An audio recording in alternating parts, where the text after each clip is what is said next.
A union representing Defence Forces officers says far-right extremism within the army should be rooted out. The Sunday Times reports the military is investigating social media posts by soldiers and retired troops for evidence of extremism within the ranks. Homophobia is also a concern after videos were shared online attacking members of the Defence Forces for wearing rainbow colours with uniform. Conor King, General Secretary of RACO, says extremism and homophobia have no place in the military. I would be very surprised if there was any strong evidence of any sort of far-right extremism or homophobia in the ranks. But if there was, it should be rooted out and punished to the greatest extent possible. There's no place for far-right extremism or homophobia of any description in the Defence Forces. It's completely not congruent with our own values or Defence Forces ethos and culture.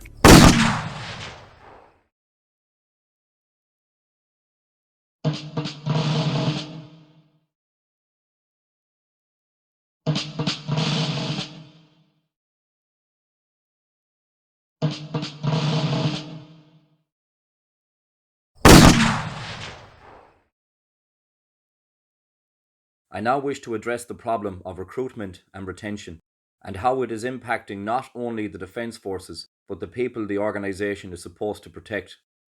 Although the Navy and Air Corps have their own problems as branches of the Defence Forces, in this segment I will focus on the Army, and indeed my limited perspective as a non-commissioned officer within an infantry battalion. For the past number of years, highly qualified personnel with years, even decades of experience, have chosen to hand in their kit and leave. From excellent riflemen to drivers, cooks, mechanics and so forth. Some naturally leave after time served, but many others choose to leave because of pay and conditions. I remember Paul Keogh TD being questioned in the Dáil by other concerned politicians in relation to the problem of retention. Keogh would address their concerns by mindlessly reading statistics off a sheet of paper.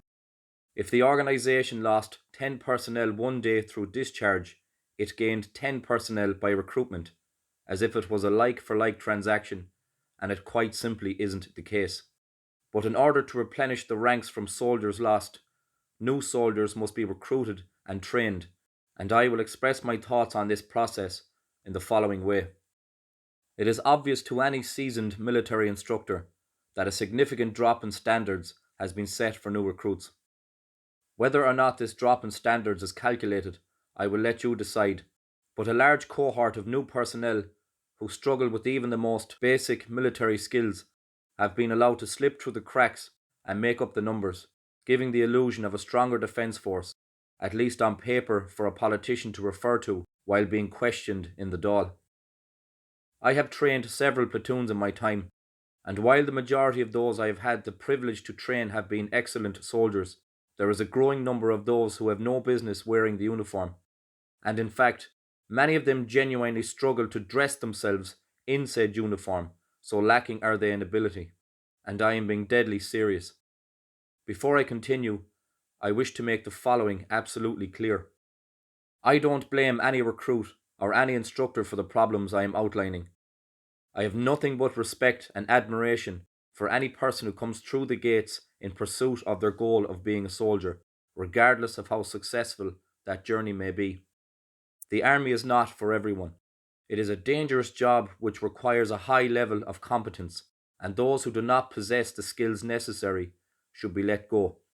But even though well-documented cases have been made by military instructors to highlight the unsuitability of such members, they have been largely ignored, with an excuse expressed in order to retain them, regardless of the advice given.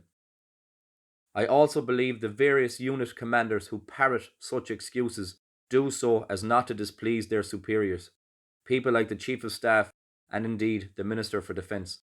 The army can be a rather hostile and unforgiving environment for those seeking to advance their careers should they not subscribe to the agenda of those in power.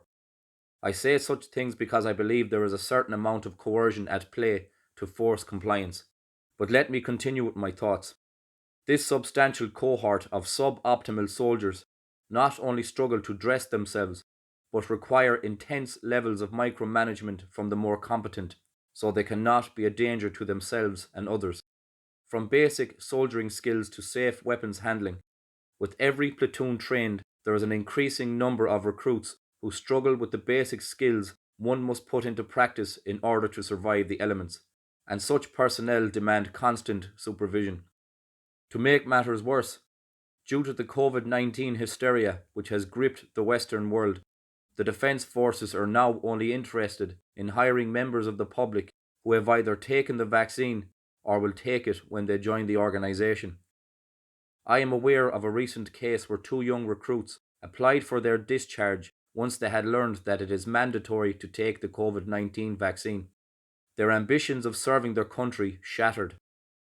Both men dedicated an entire year training and conditioning their bodies and minds for the chance to succeed as soldiers. All of their hard work and preparation has now been discarded over a vaccine which neither of them have any desires to take, and it is completely understandable why they would decline the offer to take it.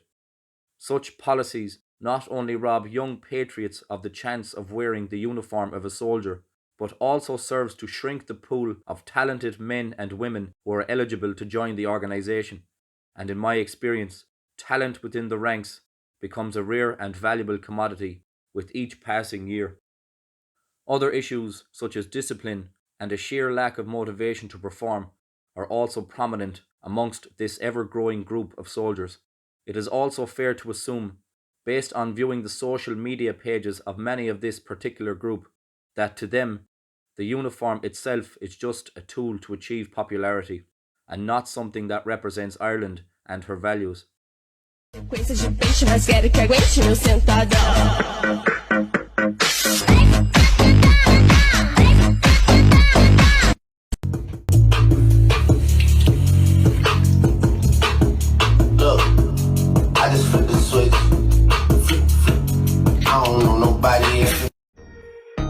I don't fuck with you.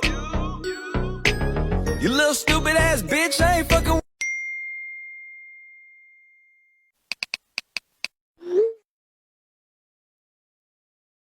If the Defence Forces values the pursuit of achieving a greater organisation through larger numbers instead of better soldiers, it will be to the great detriment to the people of Ireland who depend on them. However, it is not all doom and gloom. The Army has many excellent soldiers amongst its ranks, many of whom share my concerns. They wear the uniform with great pride and stand ready to defend. It must also be recognised that such reliable soldiers not only perform the tasks assigned to them as individuals, but regularly perform the tasks assigned to the incompetent and the delinquent, and they do so for little reward, financial or otherwise. Such practices, which unfortunately need to be adopted to keep the organisation functioning, create much resentment. There is an old saying, "The army rides its best horse into battle." However, the best horses eventually tire, but performing one's own duties and the duties of others is only part of the bigger problem. The contract each soldier must sign also makes unreasonable demands to achieve within a given time frame or face the threat of discharge. Such pressures have incentivized poor behaviour amongst the ranks, and it is not unusual to witness soldiers engaging in deceitful behaviour in order to get the courses, the promotions, and the overseas missions necessary, which will secure their jobs for the next period. In fact, there is a merit-based system which mainly quantifies a soldier's worth by the number of courses complete, and in my opinion, doesn't take serious enough the individual's reliability, competence, productivity, and willingness to turn up every day and operate. Those who pick up a rifle and perform the everyday tasks which keep us safe are typically rewarded with more duties and tasks, while those who complete the most mundane courses go to the top of the list for promotion. So warped is this system of merit that a soldier who completes a week-long computer course by sitting in a comfortable room for a few hours a day will be more valuable on paper than a soldier who spent a week in freezing conditions eating rations out of a foil bag and sleeping in a forest as part of an exercise.